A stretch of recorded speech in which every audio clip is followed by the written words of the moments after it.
Hello guys, this is Krishna on Unacademy. आ जाइए, सभी का स्वागत है। आज की क्लास में इंग्लिश का सेशन टच करूंगा और इंग्लिश में बहुत सारी इंपॉर्टेंट चीज़ें हैं जो कि आपको जो है पढ़ाऊंगा, उसको देखिए। इसमें idiom, phrases, vocabulary, synonym, antonym, one word substitutions, homophones के साथ साथ ग्रामर के भी बहुत सारे रूल्स देखने को मिलेंगे। और आज की क्लास जो होगी MCQ पर भी होगी और कुछ स्पेशल रूल्स होंगे जिनको मैं हैंड रिटन से समझाऊंगा। कमर कस लीजिए और इसमें तैयार हो जाइए। और भी चीज़ों को बताऊंगा। पहले शुरू करेंगे, मैं सबसे पहले शुरू करूंगा आप लोगों को अनअकैडमी के बारे में बताऊंगा। अनअकैडमी एक ऐसा प्लेटफॉर्म उभरता हुआ, ऐसा टॉप लेवल पर पहुंच चुका है। देखोगे तो दो कलर इसमें दिखाई दे रहा होता है। ग्रीन कलर कहते हैं कि आँखों को सबसे ज़्यादा रिलैक्स देता है। रीजनिंग देखो, लॉजिकल माइंड देखो। और ब्लू कलर जानते हो सबसे ज़्यादा फैलता है। रिलैक्सेशन के साथ स्प्रेड हुई कौन सी अनअकैडमी। देखोगे ये ब्लू कलर का ये जो बाउल है, ये बाउल शो करता है एकेडमी को। ब्लू कलर की बाउल एकेडमी है, ठीक है। इसीलिए सीधी है, बड़ी है, मतलब क्लास 6 to 12। और ये ग्रीन कलर की बाउल अनअकैडमी है, मतलब एकेडमिक से ऊपर उठ जाते हैं तो कंपटीशन। और ये थोड़ी सी उल्टी बाउल है। उल्टी बाउल ये सिखाती है कि कहीं ना कहीं कुछ ना कुछ टिपिकल चीज़ें इस बाउल को भरना कठिन हो जाता है, ठीक है। और यही उल्टी बाउल पर ही एकेडमिक टिका हुआ है। मतलब जो पढ़ने जा रहे हो वो कंपटीशन के लिए पढ़ोगे तभी ये बनेगा, नहीं तो ये धराशायी हो जाएगा। और यही दोनों मिलकर अनअकैडमी का सिंबल बनाते हैं। इतना लॉजिकली मैंने चीज़ों को समझाया, इसको समझो। खैर चलो, व्हाटएवर। पहले मुझे ये बताओ, सभी को जितनी चीज़ें बताई सुनाई दे रही हैं, आवाज़ आ रही है, ये जानना चाहता हूँ। अगर आ रही तो एक बारी कमेंट कर दो, कमेंट कर दो फास्ट। आगे देखेंगे, ये रेफरल कोड है मेरा, देख लो। इस रेफरल कोड को हमेशा याद रखना।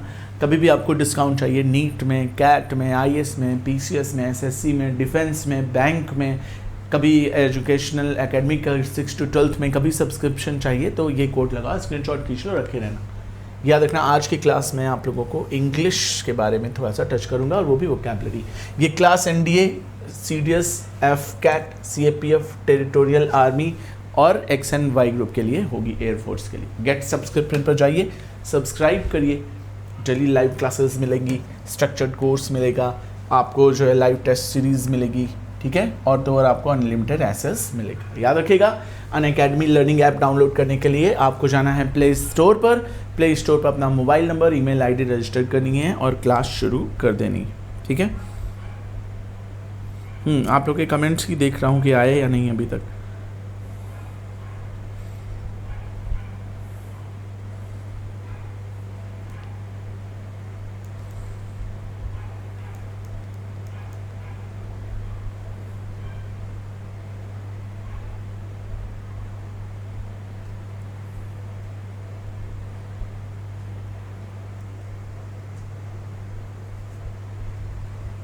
चलो ठीक है, ठीक है, आगे की तरफ बढ़ेंगे और अभी बहुत सारी चीज़ें हम लोग डिस्कशन करेंगे।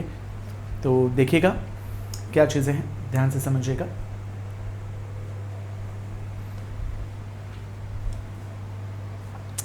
अनअकैडमी लर्निंग ऐप पर मैं आप लोगों को आज बहुत सारी चीज़ें बताऊंगा, उसको देखकर समझने की कोशिश करिएगा। जैसे अगर मैं बात करूं लाइव क्लासेस, ठीक है, तो ढेर सारे टीचर्स लाइव क्लासेस के में मिल जाएंगे आपको। जस्ट अलग अलग सबकी टाइमिंग देखोगे अलग अलग है। सबकी टाइमिंग के साथ साथ आप देखोगे सबके टॉपिक्स अलग है। MCQs है, मॉक टेस्ट है, लॉजिकल रीजनिंग है, इंग्लिश है।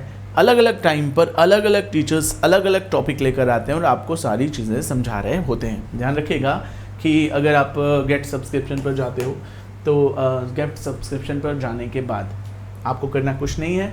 NDA, एयरफोर्स, नेवी, मतलब जल, थल, वायु, तीनों की आपको एक टाइम पे सब्सक्रिप्शन मिल जाएगी। और सबसे बड़ी चीज़ ये होती है कि ये आपका सब्सक्रिप्शन ये तीनों को भी अनलॉक कर देता है। मतलब 1 टाइम पेमेंट करना है और ये तीनों आपको मिल जाएगी। याद रखिएगा, मैथमेटिक्स पढ़ सकते हो, साइंस के फिजिक्स, केमिस्ट्री, बायोलॉजी पढ़ सकते हो, coordinate geometry, algebra, arithmetic, trigonometry, calculus और भी ऐसे बहुत सारी चीज़ें, स्टैटिस्टिक्स पढ़ सकते हो इसमें। याद रखिएगा, इंग्लिश जो होती है ब्रिटिश इंग्लिश ग्रामर को कवर करती है। जनरल अवेयरनेस और करंट अफेयर्स आपकी स्टैटिक GK और राष्ट्रीय अंतर्राष्ट्रीय घटनाओं से अवगत कराते हैं। एकदम दिमाग में बैठा लीजिए कि एसएसबी घर बैठे, लोग बड़े जाते हैं बहुत दूर दूर लाखों रुपए खर्चा करते हैं, ये घर बैठे आपको एसएसबी की क्लास मिलती है। World geography, Indian geography, human geography और तरह तरह की जितनी भी ज्योग्राफी आपको घर बैठे मिलेगी। इंडियन इकोनॉमी, माइक्रो इकोनॉमी और मैक्रो इकोनॉमिक्स का कलेक्शन आपको मिल जाएगा। याद रखिएगा रीजनिंग में जितने तरह के क्वेश्चन है, एलआर, क्वांट, जो भी हर चीज़ आपको कवर अप कराई जाती है, वर्बल, नॉन वर्बल, एवरीथिंग। तो कमर कसनी है, माइंड सेट करनी है कि अब से क्लास रेगुलर हमें स्टार्ट कर देनी है। आई बात समझ? चलिए खैर, अगला याद रखिएगा, अगर आपको हमारे कंटेंट्स ओपन करने हैं तो आपको इस प्रोसेस से जाना है, या फिर हमारा अनअकैडमी का क्विज ओपन करना है तो आपको इस प्रोसेस से जाना है। और अगर मेरी कुछ स्पेशल क्लासेस जो पड़ी हुई हैं उनको देखना चाहते हो, जनरल स्टडीज़ की, ग्रामर की, या फिर लाइव टेस्ट जाना है, या फिर आपको जो है हिस्ट्री की क्लासेस देखनी है, या फिर अगर आपको इडियम फ्रेजेस पढ़ना है, वोकैबुलरी, तो आपको यहाँ मेरी क्लासेस मिल जानी। कोड लगाना है मेरा कृषि 007। कृषि 007 देशी और विदेशी दोनों स्टाइल का कॉम्बिनेशन है, अनअकैडमी की तर्ज पर बनाया हुआ है, ग्रीन और येलो ब्लू से। 12 महीने का सब्सक्रिप्शन अगर आप लेना चाहते हैं तो याद रखिएगा आपको 12 महीने का जो सब्सक्रिप्शन है 9,680 रुपये में मिलेगा। लेकिन 10% का डिस्काउंट चाहते हो तो मेरा कोड लगाकर अप्लाई करके फिर जब पेमेंट मोड पर जाओगे तब आपको ये 8,712 का दिखेगा। मतलब 10% ऑटोमेटिक डिडक्ट हो गया केवल मेरा कोड लगाने पर। और ये यूनिवर्सल कोड है, हर जगह काम करेगा, हर बार काम करेगा। याद रखिएगा, अगर 1 लाख का सब्सक्रिप्शन ले रहे हो, जैसे कि IAS वाले आइकॉनिक का सब्सक्रिप्शन लेते हैं, नीट वाले लेते हैं, बहुत महंगे महंगे, तो उस पर 10% का डिस्काउंट 10,000 होता है। आपके साल भर का जेब खर्च निकल जाएगा, ठीक है, नेट का पैसा भी निकल जाएगा। तो ये कोड ज़रूर लगाइए और आपको CTS, FCAT, CAPF या NDA किसी के लिए भी चाहिए लगा सकते हो। और ये मेरा टेलीग्राम लिंक है, टीचर्स से डायरेक्टली बात करने के लिए आपको इस टेलीग्राम लिंक से जुड़ना पड़ेगा। एक बार इसका स्क्रीनशॉट खींच लो, जुड़ो, और कोई भी question, counter question, doubt clearing session, PDF आपको चाहिए, PDF आपको चाहिए, ऑन डिमांड क्लास आपको चाहिए, डाउट क्लियरिंग सेशन आपको चाहिए कि सर हमें अच्छा ग्रुप दे दो जिसमें हम बातचीत कर सकें अच्छे दोस्तों से, तो ये सारी चीज़ें आपको अवेलेबल हो जाती हैं। खैर याद रखिएगा, प्राइस हाइक होती रहती है और भी बहुत सारी चीज़ों के बारे में हम लोग डिस्कशन करेंगे। तो चलो आ जाओ, आज की क्लास जो हमारी शुरू हो रही है वो शुरू हो रही है इंग्लिश की, ठीक है। तो इंग्लिश के क्वेश्चंस करने के लिए माइंड सेट कर लीजिए, बहुत ही जल्द 1 मिनट में शुरू कर रहा हूँ, ध्यान दीजिएगा।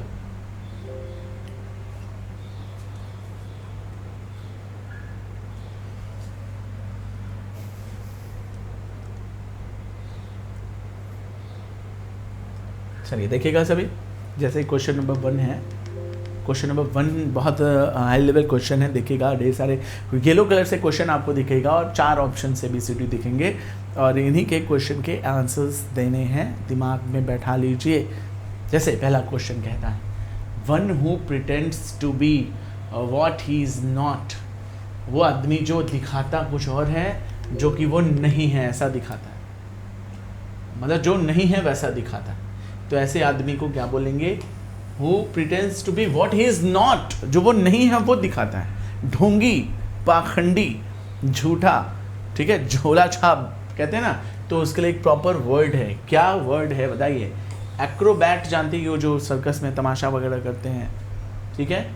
क्रिएटर बनाने वाला होता है, डायरेक्टर लॉन्च करने वाला, नियंत्रण करने वाला होता है। तो हाइपोक्रेटिक बोलते हैं। हाइपोक्रेटिक का मतलब होता है क्या?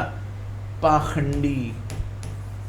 पाखंडी याद जरूर रखिएगा, हाइपोक्रेटिक का मतलब होता है पाखंडी। Is that clear? सभी को याद रखना है ये चीज। अगर मैं बोलूं कि ऐसा प्लेस जहां पर नन्स रहती हैं और काम करती हैं, नन्स जानते हो क्रिश्चियन में स्कूलों में या फिर हॉस्पिटल में भी कई बार देखा होगा, औरतें जो काम करती हैं और चर्च के साथ साथ लोगों की भी देखभाल करती हैं, बहुत अच्छी औरतें होती हैं ये। जैसे हमारी मदर टेरेसा भी क्या थी? नन ही थी ना, तो बाद में वो आगे बढ़कर मदर बन गई नन से, ठीक है। तो याद रखिएगा, इनमें से जो मैं बात कर रहा हूँ वो क्या है जहाँ पर नन रहती भी हैं और वहाँ काम भी करती, ठीक है। तो वो वर्ड क्या है? डॉर्मेटरी, हॉस्टल, क्वार्टर या फिर कॉन्वेंट। याद रखिएगा, हॉस्टल में पढ़ने वाले बच्चे रहते हैं या फिर किसी दूर घर से जाकर बच्चों या लोगों के लिए होता है, उसको हॉस्टल कहते हैं, खास तौर पे बच्चों के लिए होता है। डॉर्मेटरी वो होती है जहाँ पर लेयर बाई लेयर सोने के लिए जगह होती है या ढेर सारी जगह सोने के लिए होती है। डॉर्मेटरी हमेशा सोने के लिए, क्वार्टर जो होता है सरकारी आवास को बोलते हैं, एक्चुअली क्वार्टर्स कहा जाता है इसको, गलत है ये लिखा हुआ, क्वार्टर मतलब आधा 1/4, लेकिन क्वार्टर्स मतलब सरकारी आवास, यहाँ पर क्वार्टर्स लिखना चाहिए था, मिसप्रिंट है। तो याद रखिएगा सरकार जो आपको रहने के लिए छोटी सी जगह देती है उसको क्वार्टर्स कहा जाता है। अब मुझे बताओ क्या ऑप्शन बचा, कॉन्वेंट। कॉन्वेंट स्कूल्स होते हैं क्रिश्चियन, जहाँ पर हम under the bishops, under the pope, या फिर अंडर द फादर या नन, या फिर ऐसे लोगों के अंडर में रहकर हम पढ़ाई करते हैं। वहाँ पर प्रेयर भी करते हैं, खाना भी खाते हैं, रहते पढ़ते हैं। वहाँ पे नन भी रहती हैं, खाती पीती पढ़ती पढ़ाती सब करते रहते हैं। तो उस जगह को हम बोलते हैं कॉन्वेंट। एक क्वेश्चन और आपके सामने आ रहा है, देखिएगा। A building where an audience sit, audience जहाँ बैठती है उस बिल्डिंग का नाम बताइए। आपके हिसाब से एसल होना चाहिए था। हैंगर जहाँ पर प्लेन रखते हैं उसको कहते हैं। जिम्नेजियम जहाँ हम मेहनत करते हैं, या फिर ऑडिटोरियम। अब देखो ऑडियंस और ऑडी दोनों एक में आ गया, इसमें भी ऑडी आ गया, इसमें भी ऑडी आ गया, तो auditorium is the right answer. याद रखिएगा एसल क्या होता है, एक बार जरा इसका होमवर्क दे रहा हूँ, पता करना। मन तो आ रहा है मेरा बता दूं, लेकिन हर एक चीज़ बता दूंगा। तो कब अपने हाथ में मोबाइल का यूज़ करोगे, तो ये रिकॉर्डेड सेशन के जैसे इसको समझो। और जब भी कभी मैं ये देख रहा हूँ ये वीडियो, तो ज़रूर देखना कि एसल का क्या मतलब होता है। आप लोगों को करना कुछ नहीं है, अपने मोबाइल को सारा जिम्मेदारी सौंप दीजिए। एक डिक्शनरी डाउनलोड कर लीजिए, पॉकेट डिक्शनरी टाइप की होती है। अब तो बड़े ज़माने में डिक्शनरी लेकर चल नहीं सकते, तो मोबाइल में एक एप्लीकेशन आता है, उसमें डाउनलोड कर लो। कभी कोई कठिन वर्ड सामने आए तो उस वर्ड को जो एक बारी पढ़ो, पढ़कर देख कर उसको याद कर जाओ, या उसको सेव कर लो, या फिर उसके सिनोनिम्स देख लो। दिन भर में एक वर्ड भी देखोगे तो उसके 5-7 सिनोनिम एंटोनिम देखोगे तो बहुत है। इतना साल 1.5 साल में इतने शब्द हो जाएंगे आपके पास कि आप इमेजिन नहीं कर सकते। तो ऐसा ढूंढ लेना, ज़रा सा होमवर्क करो, डिक्शनरी डाउनलोड कर लो। चलो, एक बुक जिसमें नाम और एड्रेस लिखा रहता है उसको डायरी बोलते हैं, या फिर डिक्शनरी बोलते हैं, डायरेक्टरी बोलते हैं, या डिक्शनरी बोलते हैं, या जर्नल बोलते हैं। आखिर बोलते क्या हैं ऐसे उसको जिसमें एड्रेस और नाम दोनों लिखा रहता है। तो याद रखिएगा डायरेक्टरी ही बोलते हैं उसको। जैसे टेलीफोन डायरेक्टरी में टेलीफोन नंबर भी लिखा रहता है। केवल डायरेक्टरी, टेलीफोन डायरेक्टरी ना बोलकर केवल डायरेक्टरी बोल रहा हूँ, तो इसमें नाम भी होता है, एड्रेस भी होता है। टेलीफोन डायरेक्टरी में एक और चीज़ जुड़ जाती है, नाम एड्रेस के साथ टेलीफोन नंबर भी जुड़ जाता है। याद रखिएगा डायरी रेगुलर चीज़ के लिए लिखी जाती है, डिक्शनरी जानते हो शब्दों का क्रोनोलॉजिकल स्टडी होता है। नेक्स्ट क्वेश्चन क्या कहते हैं, क्वेश्चन देखिए। Something which leads to defeat, sorry leads to death, उसको क्या बोलते हैं? Penal, vital, trial, fatal. कहते हैं बहुत फैटल डिजीज़ थी, तो याद रखिएगा जो डेथ मृत्यु लेकर जाए उसको फैटल डिजीज़ बोलते हैं। आई बात सुन, क्रिटिकल सिचुएशन आपको फैटल डिजीज़ पर लेकर जाती है। अगर आप अभी चीज़ों को अवॉइड करेंगे तो आगे चलकर बहुत ही फैटल होगा, घातक होगा, नुकसानदायक होगा। ठीक है, इसके लिए बड़ा अच्छा वर्ड आता है पर्नीसियस, याद रखेंगे। Cigarette smoking is pernicious. इसके लिए एक बड़ा अच्छा वर्ड आता है डेट्रीमेंटल, डेट्रीमेंटल टू हेल्थ, याद रखिएगा। समझ गए? नेक्स्ट क्वेश्चन क्या कहता है, देखिएगा। Something no longer in use, अगर आपसे पूछे कि कोई चीज़ जो यूज में नहीं है, something no longer in use, उसके लिए क्या प्रॉपर वर्ड है? ऑब्जुरेट, ऑब्सोलेट, ओमनीपोटेंट या ओमनियस। अब बताओ जो यूज़ में नहीं आ रही। ओमिनस का मतलब होता है जो चीज़ बहुत ही ज़्यादा वो है, बोलते हैं ना अशुभ, ओमिनस बोलते हैं उसको। ठीक है, इसी का जस्ट अपोजिट होता है आउस्पीसियस, या फिर इसी को बोलते हैं चास्ट, चास्ट। ठीक है, बहुत शुभ, पायस, पवित्र भी होता है। ओमनी मतलब होता है सर्व, याद रखेंगे। पोटेंट मतलब होता है शक्तिमान, तो जो सर्वशक्तिमान है उसको ये ओमनीपोटेंट कहते हैं। इसी से बनता है एक वर्ड ओमनी। प्रेजेंट, अब प्रेजेंट का मतलब सर्व जगह उपस्थित, ऐसे ही बनता है एक वर्ड ओमनी, मतलब सर्व सिएंट। सिएंट सुने होंगे, ओमनी सिएंट, SCIENTE, ओमनी सिएंट, साइंस, विज्ञान, ज्ञान। तो ओमनी मतलब सर्व, साइंट मतलब ज्ञान, सर्वज्ञ, सर्वज्ञानी, जो सब जानता है। और ओमनी कार आई थी एक, सब लोग जानते हो, जो चारों तरफ पूरे भारत में फैल गई, इसलिए इसका नाम ही था ओमनी, मारुति ओमनी। तो ओमनी वॉरस भी होता है, जो जानवर जो हैं वो शाकाहारी मांसाहारी दोनों होते हैं, उनको ओमनी वॉरस कहते हैं। ओमनीटेरियन, जो मनुष्य शाकाहारी मांसाहारी होते हैं उनको ओमनीटेरियन बोलते हैं। आई बात समझ? तो ओमनी एक रूट वर्ड है जो प्रीफिक्स को शो करता है। खैर, तो ये दोनों तो हो नहीं सकते ऑप्शंस की जहां पर something that is no longer, आजकल उसका फैशन प्रचलन बंद हो गया, ठीक है। तो वो ऑब्ड्यूरेट होता है कि ऑब्सोलेट होता है, तो बताएंगे वो ऑब्ड्यूरेट होता है, ऑब्सोलेट इज अनदर थिंग। आई बात समझ। नेक्स्ट क्वेश्चन क्या कहता है देखिएगा, an area of the grassland where animals graze, जानवर जहां पर चरते हैं उसको मीडो बोलते हैं, गार्डन बोलते हैं, पार्क बोलते हैं, फॉरेस्ट बोलते हैं। चलिए, हर जगह घास पाई जाती है, सही है, लेकिन फॉरेस्ट तो जंगल है, यहाँ जानवर चरने वाले जानवर जाएंगे तो शिकार हो जाएंगे। पार्क में आदमी जाते हैं, जानवर जाते हैं तो उनको भगा दिया जाता है। गार्डन में भी आदमी जाते हैं, गार्डन जाते हैं तो उसको भगा दिया जाता है। एक ही ऑप्शन बचा, घास का प्यारा सा मीठा सा मैदान जिसमें पास्चुराइजिंग करते हुए आपको क्या दिख जाएंगे, ढेर सारे एनिमल्स, बहुत सारी चिड़िया, गिलहरी, आदमी भी दिख जाएगा, दोनों जा सकते हैं मिडो। लेकिन खास तौर पर मिडो जो होता है कैटल को ग्रेज करने के लिए एग्जैक्टली होता है। कहा जाता है कि इसी पर अलाउद्दीन खिलजी ने चराई कर लगा दिया था कि भैया चरा रहे हो जानवर तो उसका भी टैक्स दो। अलाउद्दीन खिलजी ने चराई कर लगाया था। देखो, जनरल स्टडीज भी कनेक्ट करता रहता हूँ बीच बीच में। बोल कह रहा है कि एन इंटरनल और external framework of the bones, bones का एक्सटर्नल और इंटरनल पूरा का पूरा एक स्ट्रक्चर, ढांचा, कंकाल जिसको हिंदी में हम लोग बचपन में कहते थे और डर कर भागते थे, तो वो एग्जैक्टली क्या है? वो स्किन है, स्पाइन है, स्पाइनल कॉर्ड वाला स्पाइन, मेरू रज्जू जिसमें बोन मैरो पाई जाती है, बोला स्कल है या फिर स्केलेटन है। तो पूरा का पूरा फ्रेमवर्क स्केलेटन कहलाता है। किसी डॉक्टर के यहाँ देखो, बायोलॉजी के किसी एक्सपर्ट के यहाँ देखो, या कुछ लोग होते हैं जो स्टडी अच्छी करते हैं, उनका स्टडी रूम में जाओगे तो स्केलेटन मिल जाएगा। कभी CPR देना हो तो वहाँ पर जा रहे हो कोई कोर्स करने, तो वहाँ पर भी आपको CPR क्या होता है अगर मन में आ रहा है तो फुल फॉर्म जरूर ढूंढ लेना। मैं बता रहा हूँ कि जब कभी भी किसी आदमी को अचानक सांस अटक जाती है, अब बेहोश हो जाता है, तो उसको माउथ टू माउथ, मुंह में हवा भरते हैं नाक दबाकर और उसके सीने पर पुश करते हैं, ठीक है। तो इस प्रोसेस को CPR बोलते हैं। कभी कभी इंटरव्यू में आपसे पूछ दे तो ज़रूर बताइएगा, ठीक है। इस डिफेंस के बच्चे को जानना चाहिए, फायर फाइटिंग, CPR, ठीक है, ये सब चीज़ जानते रहिए। एक होता है IPR, CPR के जैसा ही होता है, ये फिजिकल नहीं होता, ये मेंटल होता है। याद रखिएगा, CPR में आप माउथ टू माउथ दे रहे हैं। IPR में क्या होता है कि आपका कलीग, आपका बॉस, आपका सीनियर, आपका जूनियर से आपका कैसा रिलेशन होना चाहिए। अगर कभी कोई क्रिटिकल सिचुएशन आए तो उससे एक अच्छा संबंध बनाएं, प्यार से मधुर बोलकर, गाली गलौज न करें। आया समझ? नेक्स्ट क्वेश्चन क्या बोलता है? Full of criticism and mockery, जिसमें खूब मजाक मस्ती हो, एकदम मस्खरा टाइप का हो। तो बताओ, यूलॉजी होता है, प्रेज होता है, सटायर होता है, या फिर क्लीचे होता है?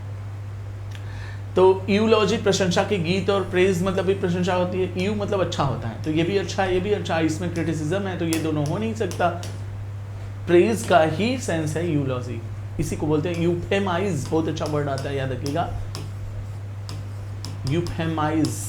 सेटायर का मतलब क्रिटिसाइज और मजाक उड़ाना होता है, इसके लिए एक बड़ा अच्छा वर्ड आता है सार्काज्म। सार्काज्म बोलते हैं, आयरोनी बोलते हैं, काउंट मारना बोलते हैं, याद रखेंगे, ठीक है। इसी को बोलते हैं सेटायर में, ताना मारना। देखिए ऐसे समझिए, जब पड़ोसी ताना मारते हैं तो बहुत गंदा वाला ताना मारते हैं, ठीक है, उसको बुरा लगाने के लिए वो मारते हैं। कहा भैया तैयारी कर रहे थे, निकल गया आपका एग्जाम? अच्छा नहीं निकला, और पढ़िए, ये क्या है? ताना मार रहे हैं। तो इस तरह का ताना क्या होता है? सेटायर। मम्मी पापा या टीचर जब ताना मारते हैं कि ये देखो आ गए हमारे लॉर्ड साहब, और ये हैं उठते हैं जो 10 बजे, ठीक है, और सोते हैं रात में 3 बजे। ऐसे लोग के अंदर बहुत ही लापरवाही और आलस भरा आता है, और लापरवाही आलस तो हमारे सरकारी अधिकारी के गुण हैं। अब बताइए ये किस तरह का सार्काज्म है? तो ये एक सार्काज्म है जो मम्मी पापा और टीचर मारते हैं। कैसे? जिससे आपका विकास हो। पड़ोसी विकास के लिए नहीं, मज़ा लेने के लिए मारते हैं, तो सटायर।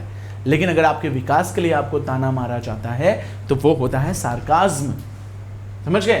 तो ये है सार्काज्म। आइए आयरनी क्या होता है मैं बताऊं। जब जिंदगी आपसे मज़ा करने लगे और मज़ा लेने के मूड में आ जाए, ऐसे समझिए आप काउंटर पे पहुंचे, एकदम लाइन में लगे थे 1 घंटे से, जैसे ही काउंटर पे पहुंचे खिड़की बंद हो गई, इंटरवल हो गया, ठीक है, या आप 1 नंबर से आपका एग्ज़ाम रुक गया, या इस तरह का कोई ऐसी एक्टिविटी जो आपको लगता है कि यार हम ही पनौती हैं क्या, तो उस समय भी जिंदगी आपका मजा ले रही, उस मजा को क्या बोलते हैं? आयरनी। जिंदगी की आयरनी होती है कि अरे यार 1 नंबर से रुक गया, नहीं तो अभी तक सेलेक्ट हो गए होते। समझ गए? और ये भी होता है, इसलिए कुछ चीज़ें लक पर भी छोड़िए, 75% मेहनत करिए। टाउंट मारना दोस्त लोग मारते हैं, क्या भाई चले गए जिम सुबह सुबह उठकर, तो ये क्या था? टाउंट मारना होता है। ठीक है, तो कई तरह से ताने मारे जाते हैं, वही स्टाइल दिखा रहा था मैं आपको कि देखो ताना मारना कई तरह का होता है। खैर, अगर मैं बात करूँ ढेर सारे ग्रुप ऑफ, इसका आंसर क्या होगा अगर ये पूछोगे तो satire is the right answer. एक होमवर्क में और लिख लो, क्लीचे, ये जरूर देख लेना। ठीक है, बहुत बड़ा अंतर नहीं है उसमें। क्वायर, काउंसिल, जूरी या ऑर्केस्ट्रा, सिंगर्स के ग्रुप को ध्यान से सुनना। ऑर्केस्ट्रा दिमाग में सबसे पहले आपके आया होगा कि ऑर्केस्ट्रा पे टिक लगा दें, लेकिन ये तो बैंड म्यूजिशियन वालों का होता है ऑर्केस्ट्रा। जरा सोचो, बताओ, मैं रुका हूं।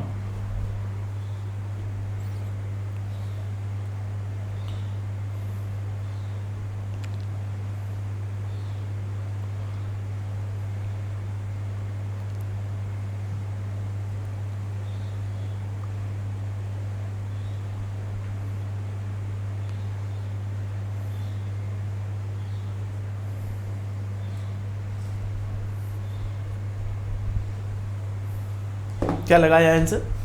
तो याद रखिएगा, सिंगर्स को क्वायर बोलते हैं जो ग्रुप में गाया जाता है। काउंसिल किसी एक चीज़ को लेकर मीटिंग होती है, न्याय से संबंधित जजों की मीटिंग को जूरी कहते हैं। Orchestra band of the musicians को कहते हैं। Art of creating and arranging dances, भैया जो गोविंदा को सुपरस्टार बना दिए, ठीक है, जितेंद्र ने सबसे पहले डांस शुरू किया। माधुरी दीक्षित को माधुरी दीक्षित किसने बनाया?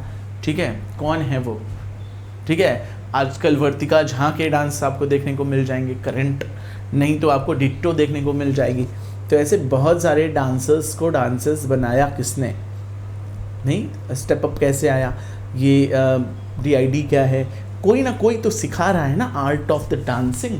तो डांसिंग की अरेंजिंग एंड क्रिएटिंग करने वाले को कोरियोग्राफर कहते हैं। प्रभुदेवा, गणेश आचार्य, टेरेंस, एक आपने सुना होगा, गीता माँ, आपने नाम सुना होगा, माधुरी दीक्षित को डांस कराती थी, उनका नाम याद नहीं आ रहा मुझे, बहुत फेमस पर्सनालिटी थी, सुजैन खान थी कि कौन थी, ऐसे ही कुछ थी। खैर चलो, तो वो कोरियोग्राफर हो गया। कैली मतलब होता है सुंदर, ग्राफी मतलब होता है लिखावट, जिसकी हैंड राइटिंग बहुत सुंदर होती है उसको बोलते हैं कैलीग्राफी। जिसकी हैंड राइटिंग बहुत गंदी होती है उसको बोलते हैं कैकोग्राफी। जैसे मेरी हैंड राइटिंग को क्या बोलोगे? कैली बोलना, ठीक है। और जियोलॉजी सब लोग जानते हो, सिस्मोलॉजी भूकंप से संबंधित होता है। याद रखिए, भूकंप में P तरंगे सबसे तेज चलती हैं, S तरंगे धीरे चलती हैं, L तरंगे सबसे ज़्यादा धीमे चलती हैं। लेकिन ये दोनों उतनी खतरनाक नहीं होती, क्योंकि ये ज़मीन पर जिस पे हम रहते हैं वहाँ चलती है। और रेडॉन नाम की गैस निकलती है जिससे जानवर बहुत ज़्यादा परेशान होकर भागने लगते हैं। ठीक है, याद ज़रूर रखिए, कभी कभी इंटरव्यू में क्वेश्चन पूछ देता है। तो रेडॉन नाम की गैस निकलती है। मर्केरी स्केल और रिक्टर स्केल पर सिस्मोग्राफी के तहत भूकंप की तरंगों को नापा जाता है। ठीक है, खैर चलो, ये एक्स्ट्रा नॉलेज थी। इंग्लिश पढ़ रहे हैं हम लोग। एक बहुत ही खतरनाक तूफान, वायलेंट विंड स्टॉर्म आ रहा है। बताओ मुझे बताओ, आखिर ये वायलेंट विंड स्टॉर्म है क्या? तो बताएंगे ड्रॉट, टेम्पेस्ट, टेम्परेट। तो मैं बता दूं, ड्रॉट, दो बातें हैं। ड्रॉट और ड्रॉट वैसे तो एक स्पेलिंग गलत है, वैसे सूखा होता है ड्रॉट, ठीक है। एक का मतलब होता है निशानेबाजी, ड्रॉट डार्ट के जैसा होता है, तीर, अरे वो होता है फेंक कर मारते हैं, लाल वाले पीले वाले में बीच में लगता है तो अलग पॉइंट मिलता है। तो उन दोनों से रिलेटेड हो गया। आ जाओ, टेम्परेट मतलब होता है थोड़ा कम गर्म, मॉडरेट टाइप, थोड़ा सा गर्म बट ज़्यादा गर्म नहीं, ठीक है। टेम्पेस्ट का मतलब ये होता है ऐसा तूफान आया जो जिंदगी बदल दिया आपकी, सब कुछ तबाह करके चला गया, एक खतरनाक वायलेंट तूफान, तो उसी को बोलते हैं टेम्पेस्ट। टेम्पटेशन भी होता है, एक तड़प होती है, ललक होती है, but Tempest is the right answer. देखा होगा कभी कभी परफ्यूम के लिए भी टेम्पेस्ट वर्ड यूज करता है। खैर चलिए आगे बढ़ेंगे। अगला क्वेश्चन, सबसे ऊंचा बिंदु, इससे ज्यादा ऊंचा पृथ्वी पर है ही नहीं। एवरेस्ट की ऊंचाई 8,848 है, तो द हाईएस्ट पॉइंट है, that point is known as nadir zenith paradise horizon. तो याद रखिएगा, हॉरिजॉन क्षितिज को बोलते हैं, बड़ा मैदान खुला हुआ है, दूर तक देख सकते हो तो हॉरिजॉन है। पैराडाइज स्वर्ग को बोलते हैं, हेवन को। नादिर लोएस्ट पॉइंट को कहते हैं याद रखिएगा सबसे निचला बिंदु, अगर पृथ्वी पर पैसिफिक ओशन में जाओगे सबसे नीचे मरियाना ट्रेंच, मरीना ट्रेंच बोलते हैं, तो सबसे लोएस्ट पॉइंट अर्थात नादिर। लेकिन सबसे ऊंचा बिंदु को जेनिथ बोलते हैं, इसी को एक्मे बोलते हैं। क्या बोलते हैं इसी को? एक्मे। याद रखिएगा इसी के लिए एक और अच्छा वर्ड आता है पिन्नैकल, ठीक है। एक और इसके लिए बड़ा अच्छा वर्ड आता है अपेक्स। और कोई वर्ड आता है, पैरामाउंट है, प्लिंथ है, ऐसे बहुत से हैं।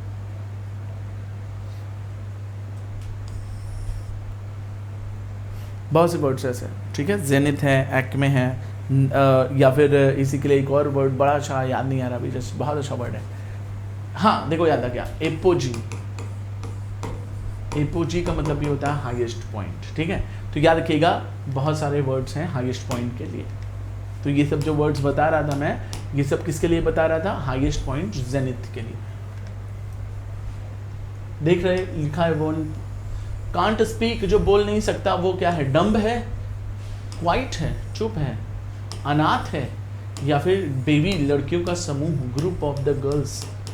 ग्रुप ऑफ द गर्ल्स को हम क्या बोलते हैं? तो बताएंगे हम उसको बेबी बोलते हैं। अब बताओ जो बोल नहीं सकता वो चुप है कि गूंगा है कि अनाथ है? भैया जो बोल नहीं सकता वो गूंगा है, डम्ब। तो डेफ क्या होता है? डेफ का मतलब होता है बहरा, याद रखिएगा। जो बहरा है उसको डेफ बोलते हैं, जो गूंगा है उसको डम्ब बोलते हैं। आई बात समझ? चलो और भी बहुत सारे क्वेश्चंस हैं, देखते रहो। काफ़ी जो है अच्छे लेवल के क्वेश्चंस प्रिपेयर किए हैं, लेकिन यही है कि रिकॉर्डेड सेशन है, लेकिन रिकॉर्डेड सेशन में और जल्दी चला जा सकता है। अभी मैं आपका वेट करता हूँ और लेटेंसी होने के कारण प्रॉब्लम हो जाती, तो चलो कोई नहीं। A group of the lions, शेरों के झुंड को फ्लॉक कहते हैं, हर्ड कहते हैं, प्राइड कहते हैं, या पैक कहते हैं। कॉमन सेंस है, शेर है, मजाक थोड़ी है। अगर चरने वाले जानवर होते तो उनके लिए कैटल्स के लिए हर्ड हो जाता। फ्लॉक चिड़ियों के झुंड को कहते हैं। याद रखिएगा पैक जो है वो दूसरी चीज़ हो जाती है, पैक अलग होता है, ठीक है। भेड़ियों के झुंड को भी कह सकते हो, लेकिन शेर के झुंड को आप क्या कह सकते हो? प्राइड भी बोलते हैं और ट्रूप भी बोलते हैं, ये भी चीज़ याद रखना। शेरों के झुंड को प्राइड एंड ट्रूप दोनों बोलते हैं, ठीक है। ओके, मेरी बात समझे। एक और क्वेश्चन देखो जरा सामने। A person pretending to be somebody he is not. अभी बताया था मैंने, वो आदमी जो है नहीं लेकिन दिखा रहा है कि हम हैं। भेड़ की खाल में भेड़िया, इसको बोलते हैं कैमोफ्लेगेशन, इसको बोलते हैं डिस्गाइज करना, डिस्गाइज। याद रखेंगे, इसके लिए बड़ा अच्छा वर्ड है हाइपोक्राइट। अरिस्टोक्रेट जो होते हैं वो वीआईपी लोगों को कहा जाता है। कंजर्वेटिव होते हैं, बड़े मीन माइंड के होते हैं, ऑर्थोडॉक्स होते हैं। इसके लिए एक और अच्छा बड़ा वर्ड आता है, याद रखिएगा, जीलट। एक और वर्ड आता है फैनेटिक, एक और वर्ड आता है बाइगॉट, एक और वर्ड आता है डॉगमेटिक। ये सब चीज़ें जो लिख रहा हूँ याद रखिएगा। जो बड़े मीन माइंड, जो छोटी सोच के और अपने एक सोच के दायरे में बंध जाते हैं पुरानिया लोग, उसको बोलते हैं कॉन्जर्वेटिव। यही लोग ऑनर किलिंग वगैरह करते हैं, याद रखिएगा। देखा होगा हरियाणा वगैरह में खाप पंचायतें होती हैं। ब्यूरोक्रेट्स जो होते हैं ऑफिसर शाही कहते हैं। इसकी स्पेलिंग पर ध्यान देना, हमेशा इसकी स्पेलिंग को लेकर बच्चे गलत करते हैं। तो जो बोल रहा हूँ उसको समझो, विजुअल ऑडियो इफेक्ट की पावर को पहचानो। किताबों में लिखा हुआ है कभी नहीं पढ़ोगे, टीचर जो पढ़ाएगा वो ज़्यादा इम्पैक्टिव होता है, याद रखना, इम्पैक्टफुल होता है। Next question, ships. तो पहली चीज़ की शिप्स नहीं है, शिप्स है, याद रखिएगा। ये स्पेलिंग गलत है, क्योंकि अगर शीप है, अगर ये भेड़ है, तो इसमें कभी भी SIS नहीं लगता। अगर ये SIS लगा है तो ये छोटी आई वाला शिप होगा, इसका मतलब होता है जहाजें, ठीक है। इसमें SIS लग सकता है, ये याद रखना। अब बताओ, फ्लीट, बेबी, सूट या आर्मी। अब बताओ कि जो जहाज़ों का बेड़ा है वो क्या है? फ्लीट है, बेबी है, सूट है या आर्मी? आर्मी ऑफ शिप होता नहीं, सूट ऑफ स्लिप होता नहीं, बेबी ऑफ द गर्ल्स होता है, तो फ्लीट ही तो होगा, याद रखोगे आपसे। नेक्स्ट क्वेश्चन, पेस्ट को मारना पेस्टिसाइड होता है, इसमें तो मतलब सोचने की बात ही नहीं थी। साइड से एक बात याद आ गई है, जो बता रहा हूँ सुनो, याद रखना। साइड का मतलब होता है हत्या, अब कई तरह की हत्या है, सुनो। पेस्टिसाइड तो पेस्ट मार रहे हैं, इंसेक्टिसाइड तो इंसेक्ट मार रहे हैं, वर्मिसाइड तो वॉर्म्स कीड़े मार रहे हैं। अगर मैं बोलूँ कि एक होता है वीडीसाइड तो वीड्स हटा रहे हैं, खरपतवार। अगर मैं कहूँ कि पैट्रिसाइड तो पिता को मार रहे हैं, अगर मैं बोलूँ मैट्रिसाइड तो माता को मारना, अगर मैं बोलूँ पेरेंटिसाइड तो दोनों को मारना, अगर मैं बोलूँ कि सोरोरीसाइड, सोरोरी लिख देता हूँ मैं, बाकी इजी वाले तो मैंने बोल दिए। सोरोरीसाइड इसका मतलब होता है बहन की हत्या, और मेरिटिसाइड का मतलब होता है पति की हत्या। इसका मतलब होता है बहन की हत्या, और मेरिटिसाइड का मतलब होता है पति की हत्या। तो पत्नी की हत्या के लिए भी तो कुछ बनता होगा, तो बिल्कुल बनता है। जो बोलते हैं जोरू, तो जोरी साइड याद रखो, जोरू से जोरी याद रख लिया, जोरी साइड हो गया। और किस तरह की हत्या होती है, तो हाँ, इन्फेंटिसाइड, नवजात शिशु की हत्या। फेमिनिसाइड, स्त्री की हत्या। समझते चलो। रेजिसाइड, राजा रानी की हत्या। जीनोसाइड, पूरी की पूरी जनरेशन, वंश की हत्या। होमिसाइड तो बताएंगे ह्यूमंस, होमोसेपियंस, ह्यूमंस की हत्या। और भी बहुत सारे हत्या के लिए वर्ड्स आते हैं, ढूंढिए, उनको याद करिए। पेडिसाइड क्या होता है, बच्चे, चाइल्ड की हत्या। ऐसे बहुत से वर्ड्स, अनलिमिटेड वर्ड्स आपको देखने को मिलेंगे। तो ये होता है सफिक्स और प्रीफिक्स। पूरी डिक्शनरी याद कर सकते हो अगर चाहो तो, सफिक्स प्रीफिक्स के दम पर, उसी को बोलते हैं हम रूट वर्ड्स। पैट्रिसाइड पिता की हत्या, सुसाइड खुद की हत्या, हर्बिसाइड हर्ब्स की मारना। बचा क्या, पेस्टिसाइड तो जो फसल पर जो कीड़े लगते हैं उसको पेस्ट बोलते हैं। मच्छर मक्खी कॉकरोच को इंसेक्ट बोलते हैं। गंदे खाने नाली में जो कीड़े सड़ने के बाद पड़ते हैं उनको वॉर्म्स बोलते हैं। खरपतवार जो खेत में अलग से उगाता है उसको वीड्स बोलते हैं। बाकी चीज़ें आप जानते हैं जो मैंने बताई, ठीक है, याद ज़रूर रखिएगा। जोरू से एक और वर्ड याद आ रहा है, जो जोरू का गुलाम होता है उसको जोरियस कहा जाता है। इसी को एक बड़ा अच्छा बोलते हैं हेन पेक्ड। याद रखिएगा, बहुत अच्छा वर्ड है ये जो बता रहा हूँ, याद रखना। और लास्ट में कुछ IAS PCS नहीं बने तो ये तो बनी जाओ, ठीक है, घबराना नहीं, कुछ ना कुछ बनोगे। हाँ, इस पर सैलरी नहीं मिलती। One who is unable to read and write, जो लिखने पढ़ने में अक्षम है। अब बताओ वो इलेजिबल है, फ्रूगल है, इलिटरेट है या इनकॉम्प्रिहेंसिबल। कॉम्प्रिहेंड करना मतलब समझ जाना, इनकॉम्प्रिहेंसिबल मतलब होता है समझ से परे, समझ से परे, बियॉन्ड अंडरस्टैंडिंग। इसके लिए एक बड़ा अच्छा वर्ड आता है ग्रीक एंड लैटिन। जो चीज़ आपको समझ नहीं आती आप उसको ग्रीक एंड लैटिन भी कह सकते हो, बड़ा अच्छा आइडियम है। इलेजिबल, जो लिखा ना जा सके। फ्रूगल, कंजूस को बोलते हैं, इसके लिए बड़ा अच्छा वर्ड आता है स्टिंजी। निकार्ड, माइजर तो जानते ही हो सब लोग। पार्सिमोनियस भी आता है, ठीक है। और भी कुछ वर्ड्स हैं, बताऊंगा उसके बारे में कभी। तो सही आंसर एक बचता है, जो पढ़ नहीं सकता, इलिटरेट होता है। याद रखिएगा, जो पढ़ लिख नहीं सकता उसको लिटरेट कहते हैं। और हाँ, 6 साल तक के ऊपर के जितने बच्चे अपना सिग्नेचर कर लेते हैं, अंकों का ज्ञान हो, ABCD आता हो, उनको लिटरेट में माना जाता है हमारे भारत में। लेकिन हाँ, 0 से लेके 5.11 साल के बच्चे, मतलब 6 साल से पहले वाले, वही अनपढ़ में आते हैं, याद रखिएगा, ठीक है। Next, yearly celebration of the date and the event. साल भर में एक बार होता है तो एनिवर्सरी होना चाहिए था। कार्निवल उत्सव होता है, 5 साल पे एक बार हो सकता है या कभी भी हो सकता है। ये बैश, बर्थडे बैश, धमाकेदार पार्टी चल रही तो उसको बैश कहते हैं। गाला डे मतलब हैप्पी, याद रखिएगा, गाला डेज आएंगे। गाला का मतलब ही होता है खुश, हैप्पी एंड गे, याद रखिएगा। ये गे वो गे नहीं है जो गे आप सोच रहे हैं। बचपन में एक वो पढ़ा होगा, work do you work, play do you play, या work while work, play while play, that is the way to be happy and gay. तो ये गे वो गे नहीं, सेम स्पेलिंग है, लेकिन दोनों में स्पेलिंग का अंतर नहीं है, सेम स्पेलिंग है बट मीनिंग अलग होती है।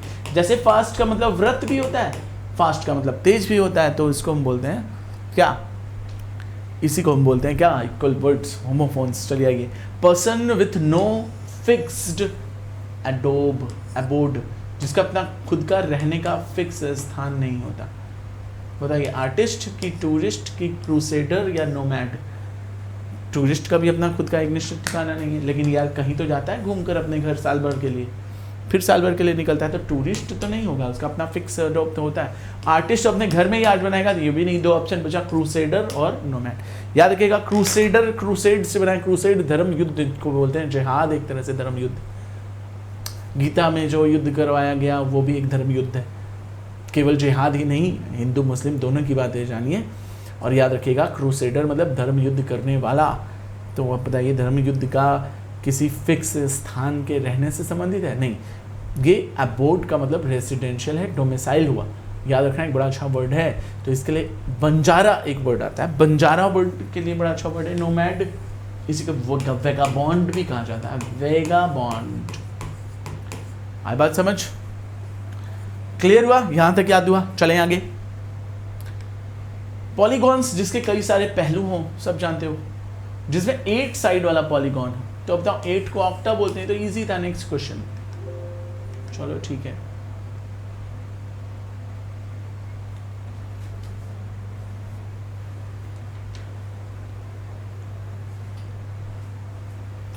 चलिए वो खत्म हो गया। नेक्स्ट क्वेश्चन कहता है वर्ड पावर नेक्स्ट लेवल पर चल रहे हैं हम। क्या बोल रहे हैं? वर्ड पावर नेक्स्ट लेवल पे। देखिए क्या कहता है वर्ड पावर नेक्स्ट लेवल का, कि फिर से एमसीक्यूज बेसिस पे क्वेश्चन पूछूंगा और आप लोगों को वर्ड पावर अपनी दिखानी है कितनी स्ट्रांग है मेरे साथ। राउंड 2, ये लेवल नेक्स्ट। सभी तैयार, सभी एक्टिव? शुरू करें।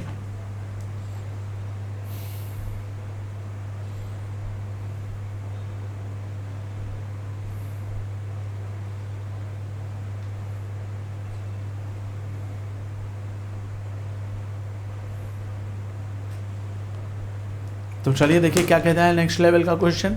अभी तक तो इजी चल रहा था, आ जाओ थोड़ा कठिन लेवल पर चलते हैं। सी आई टू आई।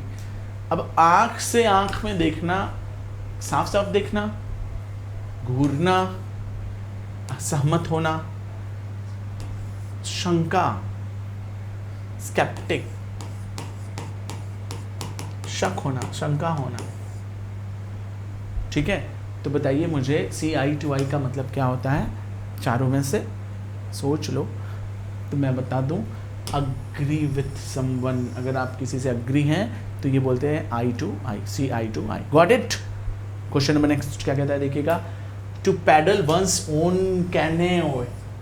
आप अपनी खुद की जो है साइकिल खुद से चला रहे होते हो, क्या सेंस निकल रहा? रेस्ट लेना, खुद का काम खुद से करो, रेस्ट ले रहे हो, कठिन एक्सरसाइज कर रहे हो, डिपेंड ऑन वन सेल्फ, खुद पर डिपेंड हो, to act in the childish way, बचपना कर रहे हो। मुझे ऐसा लगता है कि खुद का कैनोए खुद से चलाना, पैडल करना, मतलब अपने पैरों पे खड़े होना। ऑप्शन सी सही है ना। नेक्स्ट क्वेश्चन देखो। Dying duck in a thunder storm. ऐसी सिचुएशन हो गई, बत्तख रास्ता भूल गया, परेशान है, सुबह होने का इंतजार करते करते थक गया, ऊपर से बिजली चमक रही, बारिश हो रही। तो इस तरह का जो एक्ट है, इसके लिए प्रॉपर क्या वर्ड आएगा? तो बताएंगे dying duck in a storm या थंडर स्टॉर्म। क्या डेयरिंग, साहसी? डाइंग डक कभी डेयरिंग होगा? कंफर्टेबल होगा? दो ऑप्शंस तो अपने आप कट गए। डाइंग डक परेशान हो सकता है, उदास होता है, स्ट्रेस्ड हो सकता है। कॉन्फिडेंट तो बिल्कुल, ये 3 ऑप्शंस तो अपने आप कट गए। तो फिर थर्ड ऑप्शन, भले ही हमको उसकी मीनिंग मालूम नहीं थी, लेकिन 3 ऑप्शन को इलिमिनेट करके हमने ये पता कर लिया कि इसकी मीनिंग डिजेक्शन, दुखी, अवसाद से ग्रस्त, डेविएटेड माइंड होगा। आई बात समझ? नेक्स्ट क्वेश्चन क्या कहता है देखिएगा। Look down upon. Look down upon क्या मतलब होता है?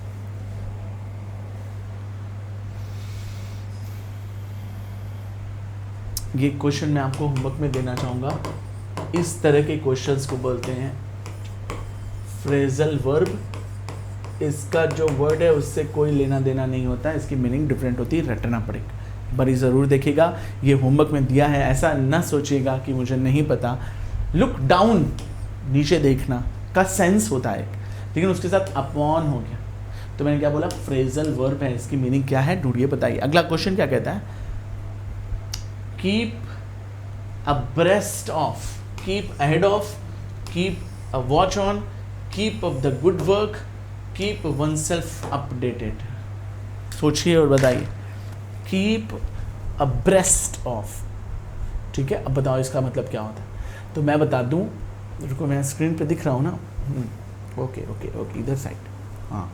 तो मैं बता रहा हूँ इसके बारे में, याद रखिएगा किसी भी चीज़ से अपडेटेड होते हैं तो आपको बोलते हैं कि अब्रेस्ट ऑफ। याद रखिएगा आर्मी का ये बहुत अच्छा एक सेशन आता है, और जितने भी पढ़ने वाले बच्चे हैं उनके लिए एक बहुत अच्छा सेशन है कि आपको दिमाग में एक चीज़ रखनी है कि हर एक पहलू से अपडेटेड रहिए। You must have to make yourself, ठीक है, you have to keep yourself abreast of. इसका मतलब क्या होता है कि आपको सारी चीज़ों से अपडेटेड रहना पड़ेगा। देखेंगे अगला क्वेश्चन क्या कहता है। Come to the point, to speak plainly about the real issue, सीधा सीधा बोल जाना जो बात है। टू अनरिवील द मिस्ट्री, रहस्य को उजागर करना कम टू द पॉइंट होता है। To get reconciled to something, दोबारा किसी से मैत्रीपूर्ण व्यवहार करना। To meet at the designated place पर, रेंडेजवेयर करके एक वर्ड आता है, वो इसका मतलब होता है। तो speak plainly about the real issue, come to the point, भैया सीधे सीधे बताओ, प्लेनली बताओ क्या हुआ वास्तव में, तो उसको बोलते हैं come to the point. Next question, give a piece of one's mind, क्या होता है बताओ। रिब्यूक का मतलब होता है डांटना। एडवाइस का मतलब क्या होता है, सलाह देना। आइडिया अपना शेयर करना है था, ये भी एक तरह से सलाह देना। To donate someone something valuable, मतलब दान देना। तो मुझे ये बताओ, to give a piece of one's mind, अपने दिमाग का कुछ अंश देना, मतलब आप उसको एक आइडिया दे रहे हैं ना। To advise someone, share one's idea भी हो सकता था, शेयर वंस आइडिया भी हो सकता था, लेकिन शेयर वंस आइडिया नहीं हुआ। क्यों नहीं हुआ? क्योंकि ज़्यादा सटीक जो है advise someone is the right answer, ठीक है, इसको ज़रूर याद रखिएगा। अगला क्वेश्चन क्या कहता है, देखिए।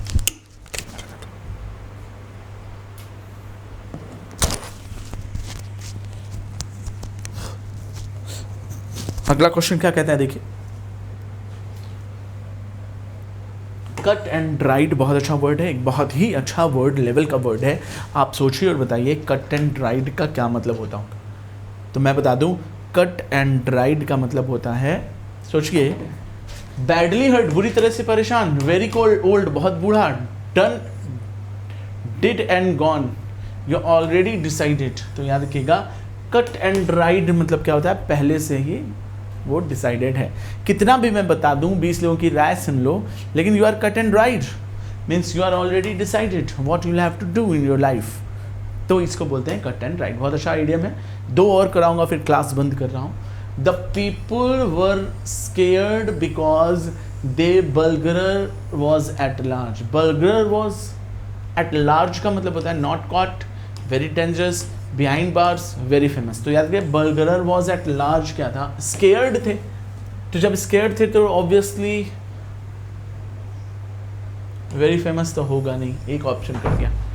अब बर्गलर्स वॉज एट लार्ज है ना, एट लार्ज का सेंस होता है वेरी डेंजरस, तभी तो स्केयर्ड थे। तो कॉमन सेंस से ये आंसर सही हो गया। अगला क्वेश्चन, आखिरी क्वेश्चन क्या कहता है, सुनिएगा। To kill 2 birds with an arrow, नाम से ही लग रहा है कि एक पंथ 2 काज। तो प्लान 2 murders साइमल्टेनियसली, नहीं। To achieve 2 results with a single effort, हाँ। तो यही तो सही लग रहा, ऑप्शन सी सही हो गया। आई मेरी बात समझ। तो इस तरह से और भी बहुत सारे क्वेश्चंस आपके लिए फ्रेम किए हुए हैं। माइंड सेट करना है और ये सारे क्वेश्चंस देखो, और भी बहुत सारे अनलिमिटेड क्वेश्चंस प्रिपेयर किए हुए हैं मैंने आपके लिए। तो ये सारे क्वेश्चंस करने के लिए तैयार हो जाइए। अगली क्लास में मिलते हैं। अभी तक किसी को कुछ कहना पूछना है तो बता दो, नहीं तो चलो बस करते हैं। अगली क्लास में मैं जो है लाइव रहूँगा। आज रिकॉर्डेड सेशन दिया था इसलिए थोड़ा सा नेट इशू था, या ज़रूरी काम भी होते हैं कभी कभी। तो चलो कोई नहीं, मेरा कोड याद रखना और सभी लोगों को मेरा ये कोड लगाकर या फिर रखे रहो, कभी किसी को ज़रूरत पड़े तो उसको दे दो कि भैया कृष्णा सर का कोड लगाओ। कृषि 007 is my code and that will definitely give you the good discount, that is 10% of your total amount और हाँ, आप लोगों को कुछ कॉइन भी मिलता है, उसको भी चाहो तो रिडीम कर सकते हो। बट आज की क्लास को चलो यहीं रोकते हैं। इंग्लिश बहुत इंटरेस्टिंग सब्जेक्ट है। आज की क्लास वोकैबुलरी पर ही, idiom, phrases, one word substitutions, phrasal verbs और इन्हीं सारी चीज़ों में चली गई, लेकिन बहुत सारी नॉलेज मिली और इनसे नंबर 1 की प्रिपरेशन होती है, विजुअल ऑडियो इफेक्ट बनता है और साथ ही साथ आपको बहुत सारी चीज़ें याद हो जाती हैं, जैसा कि अभी देख रहे होगे। अगर ये वीडियो के थ्रू जाओगे या 1x या 2x करके भी देखोगे तो भी जो है काफ़ी बेनिफिट होगा। तो आज के लिए बस करते हैं, अगली क्लास के लिए सभी तैयार हो जाओ। Bye bye, good night.